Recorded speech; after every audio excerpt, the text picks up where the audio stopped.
knowing when to say, I just need just pace it up. You know what I mean? And just say it simply, or when like literally that's going to butt up against them to speed up this moment. Because, and the reality is almost always, like I remember there's this one scene that as an actor I was shooting, or it was actually when Dean died, when Dean Miller died. And I remember a scene with me and Chandra at Grey's, and it was in the Grey's episode, and director came over and just wanted me to pace it up, and it felt like the wrong thing to do at the moment, because you want to be, you know, we're actors, we want to wallow in the emotions of it and everything like that. And then I realized the adrenaline of having pounded on my friend's chest for that long, praying for, that doesn't go away the instant that he's passed.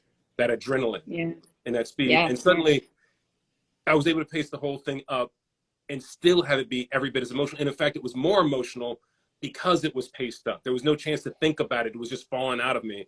And it's just like, kind of like the way you've got it in your head as an actor, oftentimes, you know, that third eye of the directors, the whole reason why the director's there, is a useful one. You know? Yeah. It's so smart, and it's so true. Usually emotional scenes, the instinct is always to go so slow. And the truth is, if you speed it up, the emotion usually comes more naturally and organically and real, because in real life, you're not thinking like, oh, I'm about to cry or oh, I'm emotional. You're just feeling it and saying it and living in it. And so 100%. We do that as actors.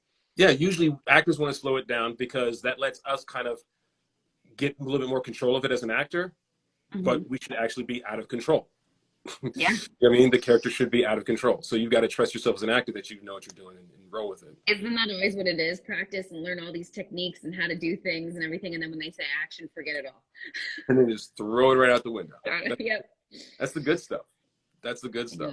Well, you've been doing this for a minute. Directing? Or do you, like, no, directing is the exact opposite. Like, you learn all the things and you need to use all the things. There's no throwing anything outside the window. No, you're definitely using them. You're definitely using them. And I think you're using them as an actor. I mean, I think the difference is, as an actor, you use them, but you can't think about them while you're using them. You know what I mean? It's like if if anybody's like plays a sport, if you're, you practice mechanically, very thoughtfully, your tennis swing, your batting swing, your basketball shot, whatever it is, really mechanically and painfully to where it's like annoying. And then as soon as you're in the game, you gotta just think, just don't think, just do. And that's exactly what we do as actors. Directing is coaching. It's when they're out there doing it, you've thought all about it, in mechanical, and you're still thinking more than the actor is, but I'm at the monitor watching and I'm in the scene.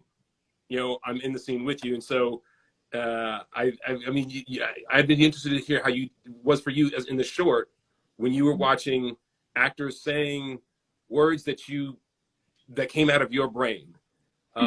Were you in it with them, or were you clinically watching it, or were you emoting in the scene with them? It was a little bit of both. I was definitely in it with them, but also thinking about it clinically. There were some, I think, as you know, it's a pretty dark short film. So there's some scenes that I just was in it because I was like, this is hard to watch. Like, they were hard to direct. And I was like, okay, I've got to focus on what I need. And I had to kind of switch my brain and think clinically, like, am I getting the shots I need to tell the story? Because I'm getting wrapped up in the emotional aspect of this, and I need to make sure I have the shots I need. I guess my brain thinks about it more clinically because you have to keep in check what it is you need and what it is you visualized, but also like let go of, which I'm sure you can attest to this, of let go of what I did plan. Like, there were things that me and Tia Napolitano, the writer that wrote it with me, like, we came up with how we wanted things to look, and me and the DP, Andy, and we had an idea, but then when it came time to direct it, I had to let go and also go a little bit with, even though I was there to coach the actor into how I wanted it to be played, if she was doing something that I didn't think of and that was coming out so beautiful and natural and organic, then I also had to go with it. So I feel like the answer is all of it at the same time. Like, I had to think clinically, but I also was really in the emotion with her while she was doing it, because if I wasn't, I would have been too set on like, I need these shots, instead of really just kind of leaning into the fact that like she was giving such beautiful performance that may not have been accurate exactly what was on the page, but resonates so much more because it's real. Is that a very long-winded answer to that question? Who are you talking to? Are you saying you give long-winded answers, Jason? Is that what you're saying? I don't do sound bites. Not my jam.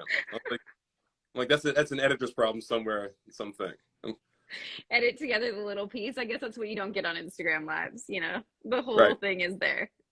Um, But yeah, I'm excited for tonight though. What were you gonna say? Oh, I was just going to say about tonight, Lena GVL, or I'm not sure if I got it right, asked the question. That's a perfect lead into the thing. She said, can we have 3 words to describe tonight's episode? I will let you go first. Uh, uh, Mine are more like giving hints, which is really weird. Like, like you'll get these on the edge. Acidic. Would it be acidic? No. Acidic, yeah, that'll work. Does That's that a work? clever one. That's a clever Is one. that a clever one? Okay. That's a clever one.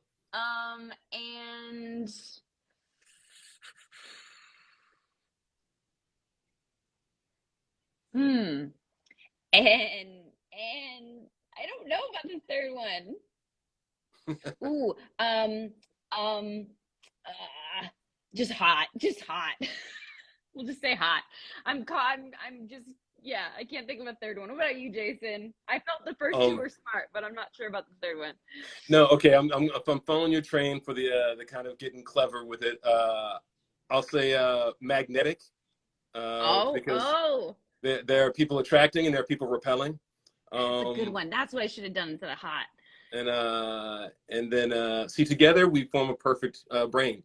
Yeah, it would have been great. You got 2 and I got the third. And then all my other ones are like super lame because you took better ones. You took better ones. You gotta just say them. Just say them. No, I was like, you know, like I'm like saying things like I'm writing a trailer, like they're like horrible, like I'm like some 1950s trailer. I'm like pulse pounding. Yes, and please do them in the voice, Jason. No, but I will say this. I will say this. There's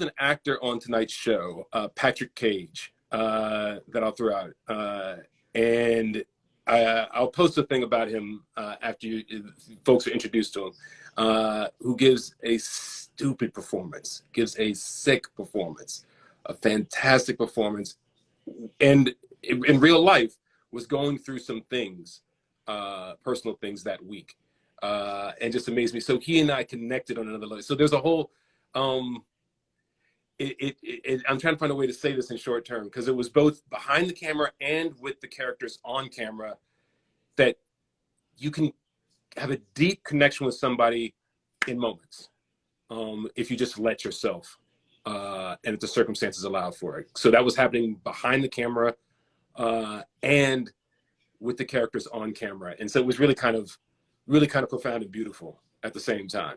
It was dope. Connected is the wrong, deep connections. Yeah. That makes sense. That's a good one. That'd be that.